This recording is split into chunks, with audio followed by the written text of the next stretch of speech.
Happy World Whale Day, and welcome to Season 2, Episode 4 of Coral, Kelp, and Community. Today we are chatting with Tara Brock, Pacific Council for Oceana, and we're going to be chatting all about whale entanglements. Okay, let's talk whales. So, Oceana does a lot of work on a whole variety of issues, which is amazing. And there will be links in the show notes so people can look at everything they're doing. But today, uh, we're just going to focus on one issue, which is whale entanglement. My lovely guest, Tara, she is going to explain, just lay some groundwork for us of what this issue is. Absolutely. Well, entanglement in fishing gear, which could be really all manner of gear. One of the primary is pot and trap gear, but nets, all the different ways that we catch seafood can have impact, can entangle whales when there are lines or netting in the water, particularly because whales migrate along our coast on the West Coast, and they don't stay in one place. So they're going to run into gear. And the International Whaling Commission identifies entanglements in fishing gear as the main human caused threat to large whales worldwide. And they estimate around 300,000 whales, dolphins, and porpoises die from entanglement every year. And since 2014, off the West Coast, we've seen a dramatic increase in entanglements, with the peak of that happening around 2016, where 56 whales were confirmed entangled off our coast. This is also a major issue on the Atlantic coast for the North Atlantic right whale, which are critically endangered. And both ship strikes and entanglement in fishing gear, particularly lobster gear, is contributing to their decline, and a major issue for the promise of recovery for that species. So once whales become entangled, they can drag the gear for up to 6 months behind them, and that inhibits their ability to move, to feed, to get to their breeding grounds. And you can just imagine this weighing them down and slowing them down, how taxing that is. And not only does it tire them and reduce their ability to move and feed, but it also can cut very deeply into them. And so even if they are able to disentangle themselves, or a disentanglement team is able to, remove the gear, it can still result in fatality. The National Marine Fisheries Service estimates around 75% of entanglements are fatal ultimately. And we know that there's confirmed entanglements. We know this is happening. We know it's an issue, but they also estimate that that's only about 10% of the total amount of entanglements. So last year alone, there were 30 confirmed entanglements off the West Coast. So about 10%. So we're probably closer to a couple hundred that are happening, because obviously you don't see this. The gear is set, particularly trap gear. It's set, and whales might swim into it and carry it away. Oftentimes, like I said, it can be up to 6 months. Oftentimes we don't discover it until that animal has passed, or we'll find them hundreds of miles way away from where they initially got entangled. So that's the main issue with whale entanglements, is that we have gear in the water, and a lot of times it's unseen, and then these whales are dragging them for months on end.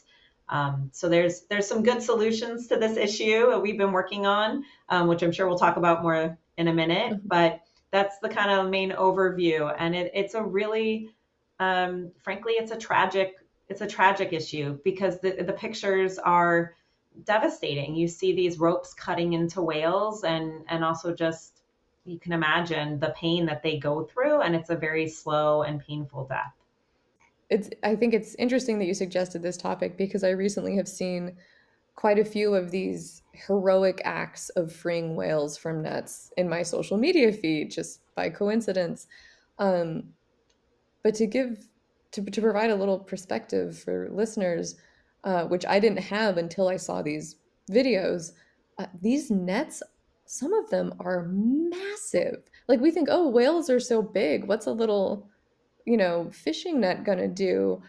But, that's when you're thinking more of like the smaller scale fishermen, like the fisherman next door vibes, this very picturesque image, which those exist, but not all fishing is like that. And in one of the reports you shared, it noted that there was a net that was 552 feet that was removed from a whale. And it's just like, we think whales are big and these nets are just absolutely massive. And it really speaks to like how intense it would be to drag something like that around for 6 months. It's a whole lot. Uh, but so of course we don't want this to happen to the whales, and the fishers also don't want this to happen, right? It causes problems for them. Absolutely. Fishermen, I think, are some of the they will are the first to say that that's the last thing we want to do is entangle whales.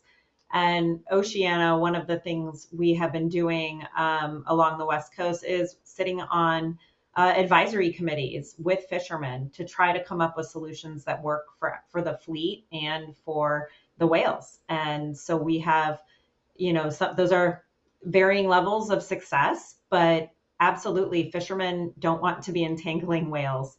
Under the Marine Mammal Protection Act and the Endangered Species Act, the states actually, for authorizing their fisheries, they have to get incidental take permits. And currently, none of the West Coast states have those. So they're in the process. California was actually sued over their lack of a incidental take permit. And so that prompted this whole convening of an advisory committee and ensuring that they were moving towards management measures to reduce entanglements so they can submit a conservation plan under the Endangered Species Act and receive their incidental take permit for permitting the Dungeness crab fisheries specifically. And Oregon's in the same place right now. They have some temporary management measures in place to try to reduce entanglement, primarily focused at reducing co-occurrence, so making sure we're not setting pots where the whales are going to be. And they are drafting a conservation plan to also try to receive an incidental take permit. So it's not just the nobody wants to be entangling whales. Nobody wants that to happen, especially fishermen. They're probably out on the ocean some of the most, right? They love the ocean. That's why they do what they do. And it's that side of things, don't want to entangle whales, but also just the legal requirements that need to be met, and that fisheries can be shut down if they don't meet the legal standards that are in place. It sounded like you were starting to already answer one of my other questions, which is how Oceana works with the various community members and stakeholders to find, the best solutions all around. Um, do you want to elaborate on that a little bit? Sure. Well, we absolutely work with other NGO partners on this. Oceana is certainly not the only organization that works on whale entanglements. So there are the other conservation groups that work on this, and we've put together sort of little coalitions in each state working on this. But also, again, working with the fishing industry and sitting on state convened entanglement committees to look at how we reduce risk and what is going to work for everyone the best we can.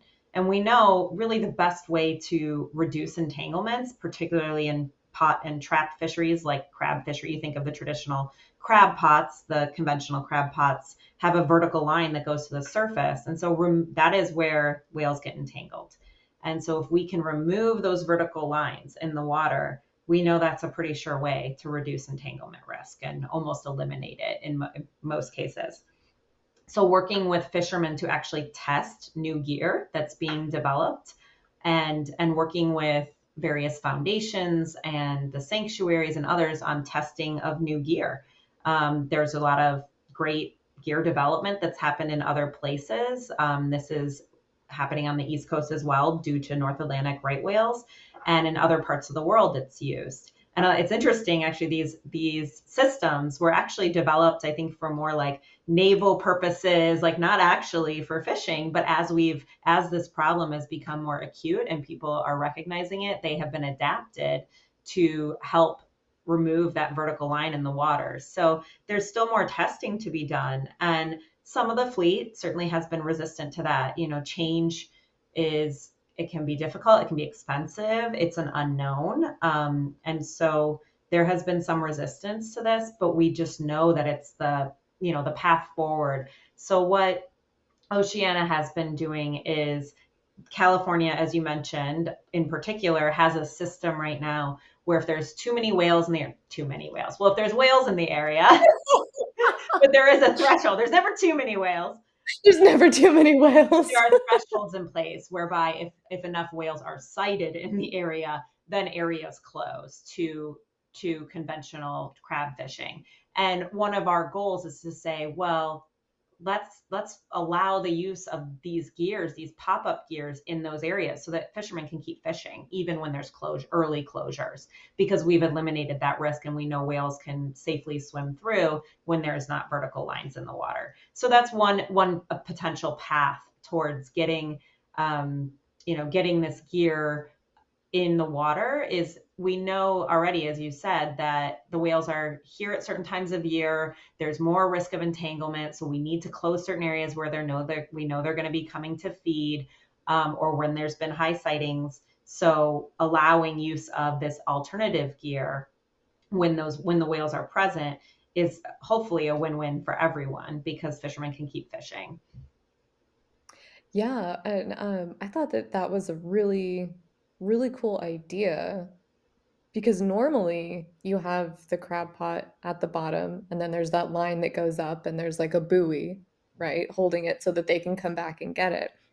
But the pop-up one is like on demand, right? So it's all at the bottom, and then there's different mechanisms that release it, right, when the fishermen want to come back and get it. There was one, what was it, like a time released or like by radio or something? Yeah, actually, both of those are options. Oh, So as I said, no, okay. there's and I know you said there'll be links to our report, which sort of shows all the various systems that are in development, um, and they work a little differently depending on the system. Some are released, as you said, like an on demand, where the boat comes up to the trap and they press a button and it releases the buoy from the bottom. Some of them are almost like airbags that lift the trap to the surface. So there's different systems depending on what company you're looking at. But the time release is one that I think is offering a lot of promise from a ease of adoption and expense, as a, even if it's a just a stopgap measure of, we know that you can put these links on, to hold it tight to the trap at the bottom, but they actually just corrode in the seawater. And we have pretty good science, and the timing is actually pretty accurate that it's going to corrode, and it so releases the buoy to the surface at a known time so the fishermen can be back where their pots are to retrieve the pots right when those time release come up. And so it's pretty, I mean, talk about science really coming together. Like, we know the corrosive timeline of of these metals. So that is, I think, one that is a fairly inexpensive option that can be implemented pretty rapidly. Some of these other systems, because they require additional technology, either on the vessel or on the traps themselves, can be more costly. But as more fishermen are adopting these systems, particularly on the East Coast, because of the urgency with North Atlantic right whales on the East Coast, there has been a ton of attention and funding put into pop-up gear on the East Coast. So as we develop and see more adoption of those systems elsewhere, I think the prices are going to come down on those systems for fishermen overall. Yeah, I really like that time release mechanism. It's like using nature to help you, right? Yeah. Because like it's gonna naturally corrode. Um, yeah, that is really great. So one other thing, a little bit more generally, I know that you, and by you I mean Oceana, have a policy recommendations out for what to do about whale entanglements. Um, and I would love to talk about the impact that policy recommendations have in general and what you're hoping that these recommendations to reduce whale entanglements will have. Well, in general, if we do our job right, the policies should help reduce risk, and we should actually see less entanglements on the water. As I said, we saw a peak in 2016. That was really a really high year of confirmed entanglements. And we have seen entanglements come down as some of these measures have been put in place. As I said, California has a time and area closure system where when we know whales are in the area, we're going to close the fishery in specific areas. And there's different zones based on where the whales might be and where you can fish. That is honestly a pretty time intensive activity, right? You have to have the data in on there are flights occurring where they're doing whale sightings, like surveys to see if whales are in the area. And then the entanglement committee comes together to give recommendations to the director of CDFW. So it's a kind of time intensive process. So having more specific set dates for closure when we know whales are going to be coming to the area, just say, oh, we know the whales are coming in April, we're going to close the fishery, might just give more certainty to the fleet around that, because the uncertainty for the I think some of the issue with policy is, of course, we got to get it right so it works for everybody, and not everyone, if they always say, right, if not everyone's happy, you've probably done your job right. Right, you're making those compromises of, we want to make sure fishermen can keep fishing, but we also need to make sure that whales are safe and that we're complying with federal law. So there's that push and pull of what is the right answer and the path forward. And I think in California we've done an okay job of that thus far. I think one of the best ways we're going to be able to keep fishermen fishing ultimately is to move to pop-up gear, but trying not to have an outsized economic impact on the fleet while at the same time ensuring that whales are the risk of entanglement is coming way down.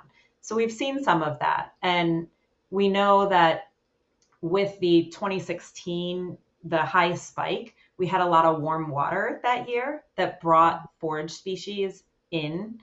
And that was what also then brought the whales in to feed. And so there was more co-occurrence with whales and where the fishery tends to be.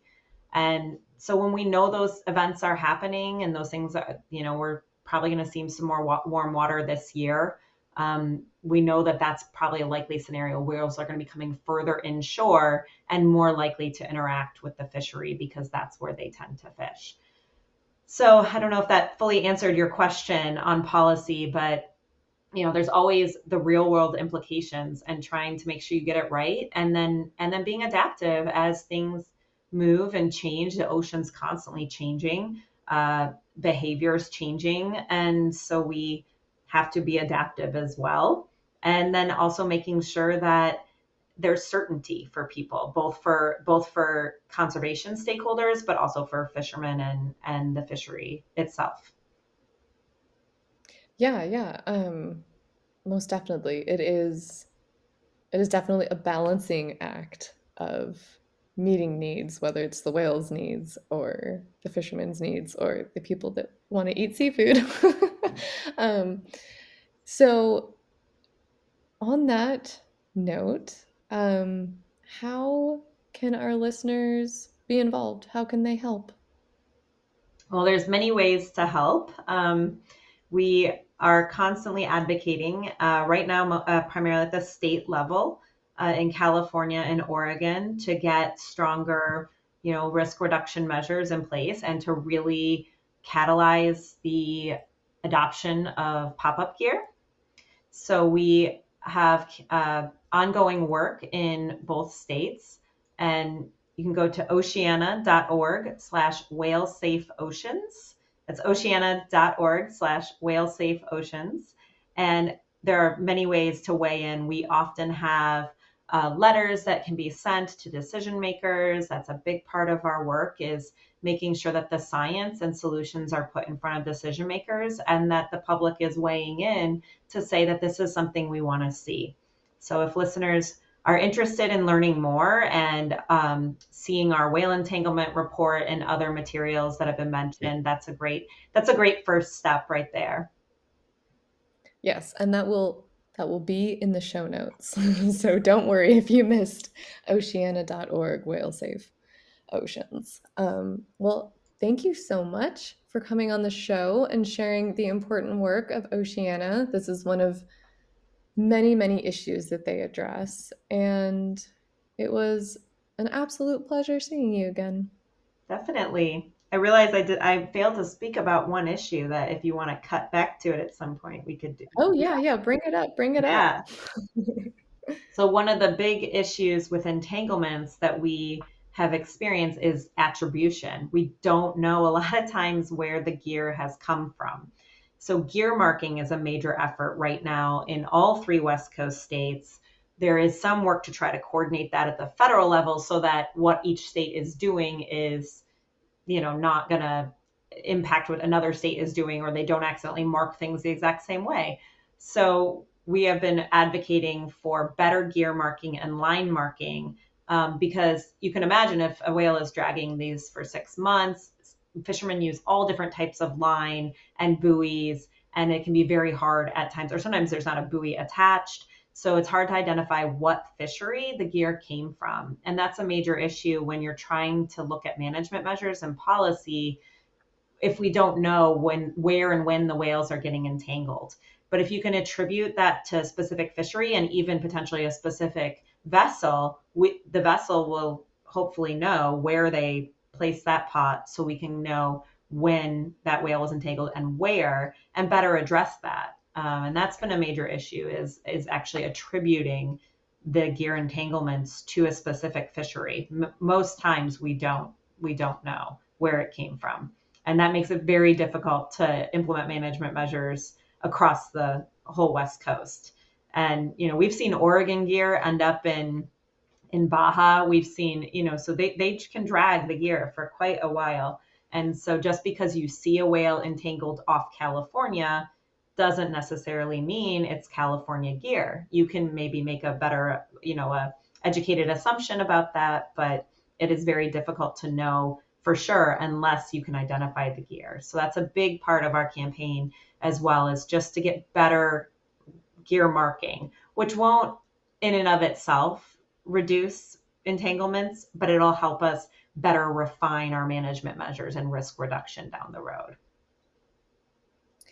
Yeah, because then you'll know where it's coming from and it will help you address the issue because it's not, law sort of says, "Oh, we're this jurisdiction, we're that jurisdiction," but whales don't care, right? So it has to be like a bioregional approach, right? Because the whales are going to go where they want. So yeah, that's good. Let's mark that gear. Yeah, yeah, we want to know where it's coming from. And the big thing we're trying to work on now is line marking. So actually having distinct line for each, whether it's woven with different colors or patterns, so that it's really easy. Because usually that's the thing you can see the most of is the line. Sometimes there isn't buoys, you can't. But if we can see the line, and know right away, oh, it's blue and green stripes, that's from this fishery. So that's sort of the way that, we're envisioning that work to happen. And again, making sure all the states are coordinated on that is really important. And it's actually, as you said, with the whales don't care. It's not like they stop at the Oregon-California border and, they're migrating. There's a huge migratory path for humpback and gray whales, and they're not going to stop based on which jurisdiction you're in. And so it's an interesting legal system that we have in terms of the states authorize the fisheries, at least in the crab fisheries specifically. The states each authorize those, so they each need to get an incidental take permit for permitting those fisheries. But it is not necessarily then a look at cumulatively what's happening on the coast. So that's another major point we continue to make, is that you have to look cumulatively. Under the Marine Mammal Protection Act, we're looking at all sources of human caused mortality and injury, making sure that we're looking at the bigger picture and not just what the one state is doing. Particularly when we can't attribute gear right now, it's kind of hard to, we're underestimating, probably each state's impact, or we just can't precisely identify it because of that. disentanglement is, you know, as you, I think you called it heroic, and I think that's right. The disentanglement teams that go out there, it is dangerous. I mean, especially humpbacks, which are one of the primary animals we find entangled off our coast, one of the primary species. They are, you know, they're big animals, and you don't realize how dangerous it is to get that close to them, and making sure, and then being able to cut and get close enough to cut in the right ways to Mhm. disentangle. And it's weather dependent, and they try to track them best they can, but sometimes they just lose a whale. They'll see one, they'll be tracking it for a while, but weather gets bad and they have to stop, and then they can't, you know, nobody sights it again. And so that work is heroic, and often sometimes it does result in successful disentanglements, which is great. But again, even when they do, the wounds that are caused, I mean, the infection that can occur, and sometimes they're still fatal. So Mhm. it's really imperative that we get the vertical lines out of the water for our whales to be able to swim freely through their migratory pathways, and, you know, not have these interactions happen. Yeah, definitely. And I mean, you know, it's kind of wild to just be like, "Oh, let's go chase down this wild animal that weighs several tons, get really close to it with a sharp object, and hope that it doesn't like twitch the wrong way because I mean it's probably tired and maybe scared of you because you're chasing it. Like I mean we don't know. Like I mean there's been cool videos of like whales having beautiful moments with humans, but there you don't know what state that animal is in and it is in need of help. And so yeah, it's just speaking to the point of it being dangerous. It is, but it's encouraging to see that those people care enough to do it.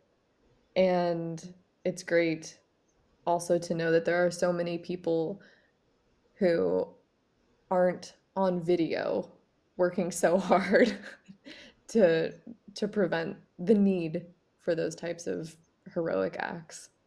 Yeah, I mean, ultimately, it's so great to see, especially when you see a whale freed. You're like, oh my gosh, it's very, it's like that heart, it makes your heart just feel so good to see those sort of things happen, but preventing them in the first place is where we want to get to. So that sort of solution hopefully isn't needed anymore ultimately, because it is dangerous for the ones who are doing it, and it can even be dangerous for the whales. So it's not the ideal situation. We want to prevent entanglements before they happen. So Yeah. that's the goal, and really reducing co-occurrence and getting those vertical lines out of the water are our main tasks. So hopefully we make more progress on that going forward, and love to keep you updated on it as we move forward. So Yes, please do. And listeners, you all know how to get involved now. Check out the show notes. There's links. You can learn more. You can send letters. Yeah, it's going to be really great. We're I know that the work is going to continue and is going to continue to be successful. we certainly agree on that.